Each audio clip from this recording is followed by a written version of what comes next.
وَكُلُوا وَاشْرَبُوا حَتَّى يَتَبَيَّنَ لَكُمُ الْخَيْطُ الْأَبْيَضُ مِنَ الْخَيْطِ الْأَسْوَدِ مِنَ الْفَجْرِ، اور کھاتے رہو اور پیتے رہو یہاں تک کہ تمہارے لیے فجر کے وقت کے اعتبار سے سفید ڈوری سیاہ ڈوری سے بالکل علیحدہ ہو جائے۔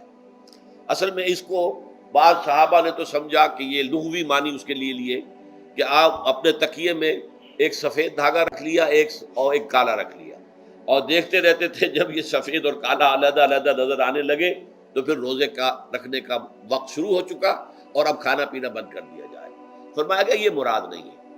یہ جب پاؤں پھٹتی ہے تو اس کے اندر ایک سفید سی لکیر جو ہے افق کے اوپر آتی ہے، یہ ہے مراد، کہ وہ جو سفید لکیر ہے وہ ظاہر ہو جائے اور وہ رات کے اختتام کا گویا کہ ایک اعلان اور علم بن جائے۔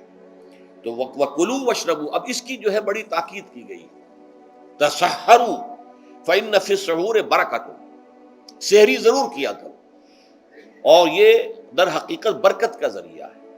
یہ بھی آپ نے فرمایا ہمارے اور یہود کے روزے کے مابین جو فرق ہے وہ سحری ہے۔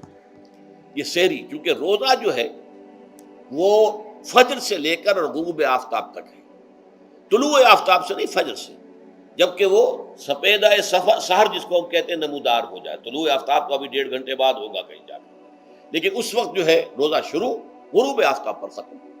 اس حوالے سے اس سے پہلے کھانا پینا، اور اس میں بھی فرمایا گیا کہ بعض لوگ بہت زیادہ احتیاط کرتے ہیں، وہ صحیح نہیں ہے، اس لیے کہ فجر کے لیے اذان جب دیتے تھے تو اس میں بعض حضرات ذرا جلدی کرتے تھے۔ حضور نے فرمایا کہ نہیں، دیکھو یہ ذرا جلدی کر دیتے ہیں، اگر تم میں سے کسی کے ہاتھ میں پیالہ ہے، ابھی وہ کچھ کھا رہا ہے، اذان ہو گئی ہے، تو وہ اپنا پیالہ پورا کر لے۔